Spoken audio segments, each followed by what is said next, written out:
Hey folks, how's it going? Dr. Spin. Eclectic album reviews and general musical meanderings. I got another 4-album platter for you of Appetizers to check out. These albums are things that are brand new to me, and I'm building up a whole kind of new reset of the music that I'm listening to so that 2022 sounds different, in essence, than 2021.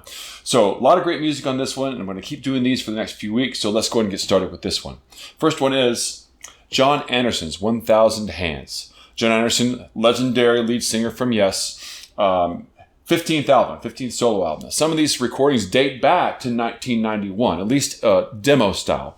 He dug these things out of his garage and started kind of piecing it together.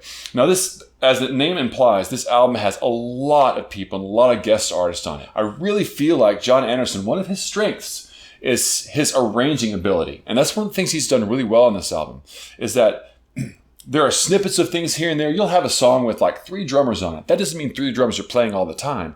That means you've got a drummer playing this section because he likes the way that the drummer plays this particular style.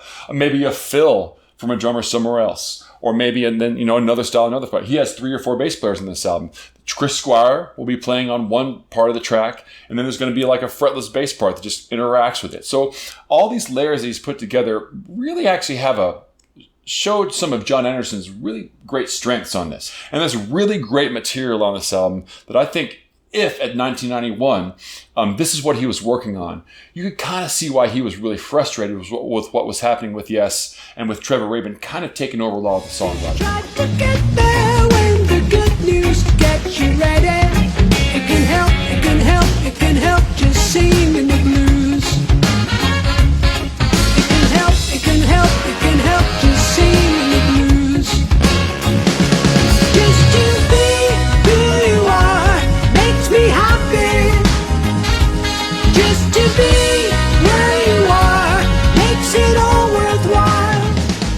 And no matter what you say, you cannot argue that Jon Anderson sounds great. His voice has aged beautifully. And even if there's sections on this, I think, that were actually vocals that he recorded in 1991, it still is a testament to his the way that he's cared for his voice, that you can't tell the difference between those recordings. His voice sounds very consistent across it. He's got a great melodies on this, which is one of the things that I kind of get on Jon Anderson about a little bit, is that sometimes his melodies are kind of throwaway, because he realizes that he can sing anything that's going to sound great. But here, for the most part, 80% of this album has very memorable, very simple melodies sung in his inevitable style.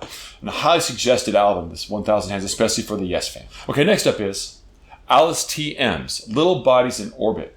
Another Bandcamp recommendation that came across. It caught my ear because of the really quirky loops that she uses and her great voice. It has a very interesting sense of timbre and of different kinds of tone qualities, and she constructs these very quirky, like lurching loops very often. So for the most part, this is where her album dwells. Now there's parts of this where it breaks out into a little bit more standard songwriting, but for the most part, she really latches on these kind of unique looping textures and bases her songs on. What you feed me, I will give you body in return.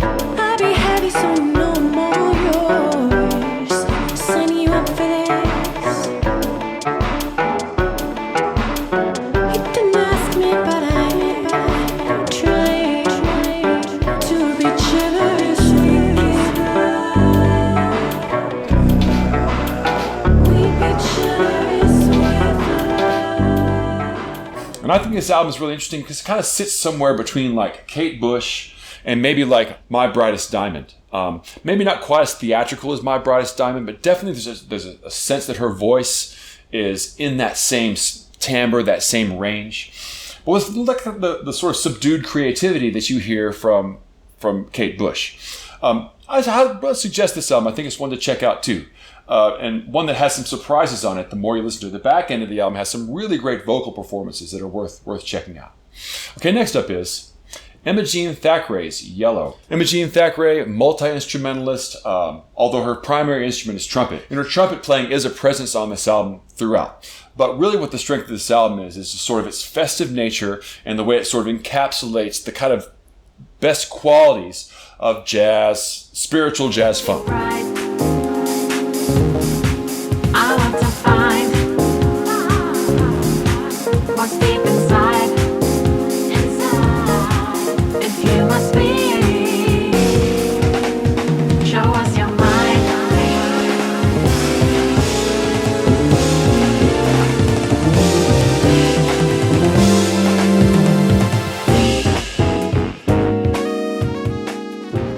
I do enjoy the positive feel that this album gives me, not unlike with the Jon Anderson albums. I just kind of need that positive feeling right now. But there's a downside to this, and it's kind of due to my own subjective experience. When I was playing in bands, I was playing in the North Texas area, and I heard a lot of bands that were run by jazz majors trying to do something on the side that would be fun and make them money. So I heard a lot of really great bands doing this sort of spiritual jazz funk style. Mingo Fish Trap, Mushroom Groovy, there's hundreds of them that were from that time, it feels like. And so a weekend didn't go by that I didn't see somebody doing this type of music and doing it pretty well. The songs were all based on very simple, small ostinato grooves. And that's fine. But the problem is Thackray's method for building more energy during solos is to add more solos on top of it. So when you have 3 or 4 solos going on at the same time and they're all layered on top of each other, it gets to be too much to listen to. So all you can listen to is that ostinato bass line, and it goes over and over. So I feel like when I listen to her songs, even though I'm struggling to hear the rest of what's happening in the group, because there's lots of interesting things happening, I'm always just overwhelmed by it feels like, and just hear the repetitive ostinato bass line. So it makes it feel like these songs kind of end up being a little redundant despite their kind of positive vibe. Okay, finally I've got Shadoko's La Domaine des Seedmills. Now this is a very interesting find. This is a soundtrack to a board game written by this guy, Shadoko. And Shadoko is a French musician and calls himself an Ableton artist. Now, you listen to this album, I'm not too great with Ableton. I kind of know how Ableton works and what it's capable of. But whenever I listen to this album, it does not sound like what I would expect an Ableton artist to do.